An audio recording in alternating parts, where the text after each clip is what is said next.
मैं ये सवाल पूछता हूँ लोगों से कि अच्छा, मान लो एक व्यक्ति ने दूध के धंधे की शुरुआत की है, उसके पास में आज की तारीख में 10 भैंसें हैं, और वो अब अगर उसे दूध चाहिए तो 10 की 10 को उसको प्रेग्नेंट करवाना पड़ेगा, यानी 10 बच्चे हो जाएंगे, 20 हो जाएंगे। अब फिर अगले साल उसको दोबारा प्रेग्नेंट करवाना पड़ेगा। मान लो अगले साल नहीं करवाता तो 18 महीने बाद, 1.5 साल बाद करवाता है, या 2 साल बाद, चलो मान लो हर 2 साल में करवाता है।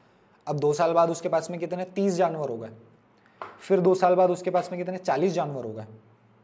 यानी आज से 5 साल पहले जब उसने शुरू किया था तब उसके पास में 10 जानवर थे, और फिर 1 साल बाद उसके पास में 20 हो गए। उसको दूध कितनों से मिल रहा है, 10 से मिल रहा है। जो 10 ने बच्चे पैदा किए उन 10 से उसको दूध मिल रहा है। उसको ख्याल कितनों का रखना पड़ रहा है, 20 का, राइट। लेकिन आज उसके पास में कितने जानवर हो गए, उसने वो 2 बार और पैदा करवा चुका है, तो 30 और 10 40 जानवर हो गए टोटल। और उसको दूध कितनों से मिल रहा है, 10 से ही मिल रहा है शायद, 10 पुराने से ही वाला ने मिल बेटा रहा है, बंद कर क्योंकि देगा। पिछले साल उसने 10 ही को प्रेग्नेंट करवाया। तो यहाँ से हम दूध के धंधे का मॉडल समझ सकते हैं कि जितने ज़्यादा आप जानवर पैदा करवाते जाओगे उतना आपका खर्चा बढ़ता जाएगा, लेकिन आपका प्रॉफिट उतना ही रहने वाला है। तो अब आप क्या करोगे उन जो बचे हुए बाकी के जानवर हैं, जो बड़े होते जा रहे हैं, लेकिन उनमें से आधे नर हैं, आधे मेल है, जो कि कभी कुछ नहीं काम आने वाले। अब तो खेती ट्रैक्टरों से होती है, क्या करोगे आप, उनका बेच देते हैं उनको मरने के लिए। अब अगर कोई मुझसे पूछता है कि भाई मेरे यहाँ ऐसा नहीं होता, मेरे गाँव वगैरह में, तो मैं पूछता हूँ कि उसके यहाँ पर इतने सारे जानवर क्या हैं, किसी भी बाड़े में उसने देखे हैं इतने, कहीं कहीं नहीं है। मिल्क की क्या जर्नी है, और साथ में ये भी सजेस्ट करना आप कि अगर आपकी हिसाब से, क्योंकि मुझे पता है आप कहाँ जाने वाले हो, तो इसीलिए मैं एक काउंटर क्वेश्चन जोड़ रहा हूँ कि अगर हम मिल्क कंज्यूम नहीं करें तो क्या कंज्यूम करें, क्योंकि हमें हमारी बॉडी को जरूरत तो है। ट्रू।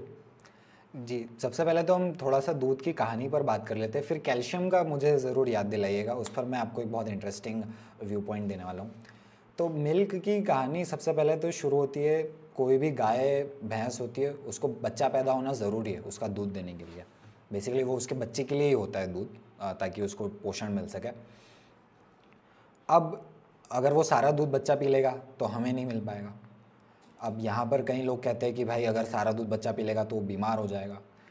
मैंने यूपी में गया और बहुत सारे दूध के व्यापारियों से बात की, और उन सभी का कहना था कि अगर पहले ही दिन से देसी देसी गाय भैंसों की बात कर रहा हूँ, वो जो विदेशी है जो 50-60 लीटर दूध दे रही है जर्सी गाय, उनका तो अब कुछ नहीं हो सकता।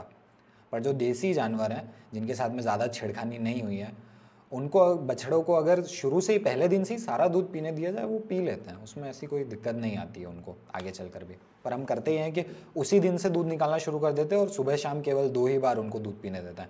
अगर इंसान के बच्चे को ही मान लीजिए किसी बच्चे को पैदा हुआ और उसको केवल दिन में 2 ही बार दूध पीने देते हैं, और फिर अचानक से किसी दिन जितना जितना मर्जी उतना दूध पीने देते हैं, तो उसकी भी तबीयत खराब हो ही जाएगी। ये तो खैर बहुत छोटी बात है कि दूध मेरा है और दूध उसका है, ये वो, इसको तो अगर कोई बोलता है तो मैं इग्नोर भी कर देता हूँ कि चलो ठीक है। खतरनाक बात यहाँ से शुरू होती है कि जब वो गाय या भैंस दूध देना बंद कर देती है तब उसका क्या होता है। अब वो किसी काम की नहीं रही, तो उसको बेच देते हैं कसाई को। जो दूध का व्यापारी है, जो हम तक दूध लेकर के आ रहा है दूध वाला, वही उसे कसाई को बेच देता है। आप देखो आज की तारीख में गौरक्षा कितना बड़ा मुद्दा बन गया पूरे भारत में। अब आपको वीडियोस मिल जाएंगे कि ट्रक्स में गायों को भर के लेकर के जा रहे थे और गौरक्षक ने रोक लिया। वो हीरो हैं बहुत बड़े, मैं उनकी भावना का पूरा सम्मान करता हूँ, पर मैं उनसे सवाल पूछना चाहता हूँ कि सोच के देखिए कि ये गाय इस ट्रक्स में आई कैसे, अपने आप तो आ नहीं गई, और चोरी करके इतनी सारी तो ला नहीं सकते। ये आई ऐसे हैं कि जो व्यक्ति इनको पाल रहा था उसी ने इन लोगों को बेच दिया, क्योंकि अब वो किसी काम की नहीं रह गई ना, अब वो दूध नहीं दे सकती। रोज के, केवल भैंसों का स्टेटिस्टिक बता रहा हूं मैं, गायों का तो सारा इलीगल है तो कोई ऑफिशियल नंबर आपको मिल नहीं सकता। भैंसों की बात करें तो रोज की 1 लाख भैंसें मारी जाती हैं।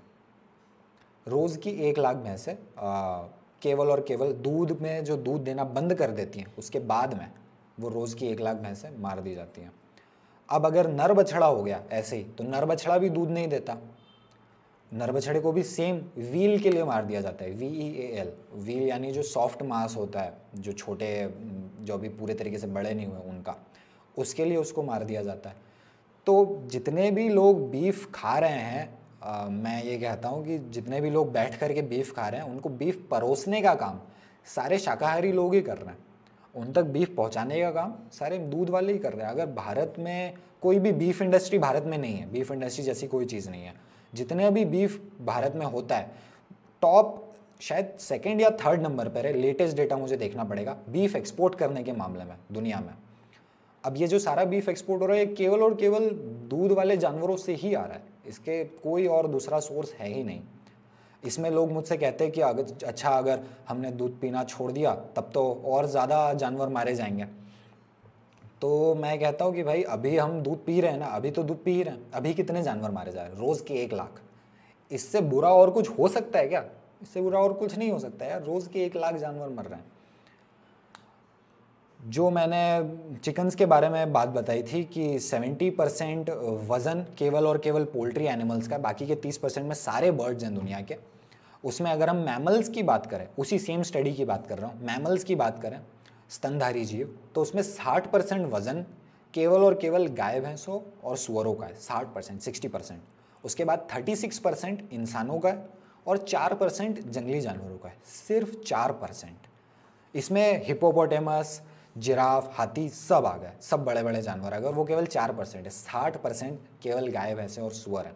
इनका नंबर हमने इतना ज़्यादा बढ़ा दिया है, फिर हम पहले इनको दूध के लिए इस्तेमाल करते हैं और फिर इन्हें मार देते हैं। अब अगर कोई मुझसे पूछता है कि नहीं हमारे वहाँ तो ऐसा नहीं होता ये वो, क्योंकि दूध का थोड़ा सा इशू कॉम्प्लिकेटेड है। मांस का तो बंदा समझ जाता है और अंडे का भी उसको थोड़ा सा पकड़ करके बैठ के बता दो तो मान जाता है बात को, लेकिन दूध का इशू थोड़ा सा कॉम्प्लेक्स है। तो ये दूध की कहानी है, बहुत ट्रैजिक है।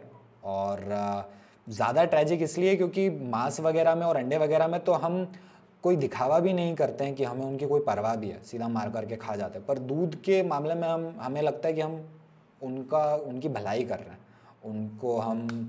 उनका और हमारा कोई सिम्बायोटिक रिलेशनशिप है कि उनका भी भला हो रहा है, हमारा भी भला हो रहा है। लेकिन जो गाय या भैंस दूध दे रही हैं उनसे भी तो कोशिश की जाती होगी कि ज्यादा दूध निकाला जाए। ऐसा तो नेचुरल फॉर्म में तो ऑब्वियसली वो एक लिमिटेड ही दूध देंगी, उसमें क्या कुछ क्रुएलिटी होती है या वो बिल्कुल नॉर्मल प्रोसेस है? वो किस तरीके से होता है? ये एक चीज़ मैंने मिस कर दी थी, आपने अच्छा दिलाया। उसके लिए एक बैंड इंजेक्शन जो कि बहुत सस्ते में मिल जाता है, 2-2, 5-5 रुपए के मिल जाते हैं, वो ऑक्सीटोसिन का इंजेक्शन उन्हें दिया जाता है। ऑक्सीटोसिन बेसिकली गर्भवती महिलाओं को दिया जाता है लेबर इंड्यूस करवाने के लिए, बच्चे पैदा करवाने के लिए, में मदद करने के लिए।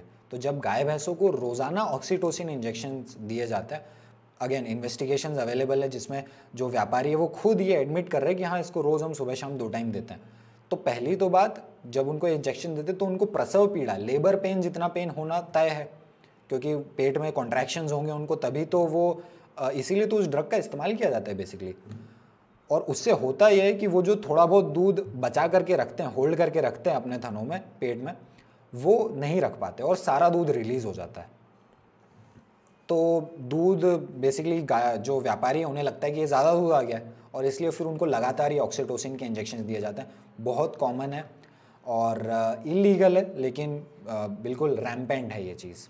Hope you like the clip. अगर क्लिप अच्छी लगी हो तो पूरे पॉडकास्ट को भी ज़रूर देखें। अगर अभी तक चैनल को सब्सक्राइब नहीं किया है तो चैनल को भी बिल्कुल सब्सक्राइब कर लें, ताकि आने वाले टाइम में जब भी ऐसी क्लिप्स और ऐसे पॉडकास्ट आए तो आप उनको ज़रूर देख पाएँ। Thank you for watching.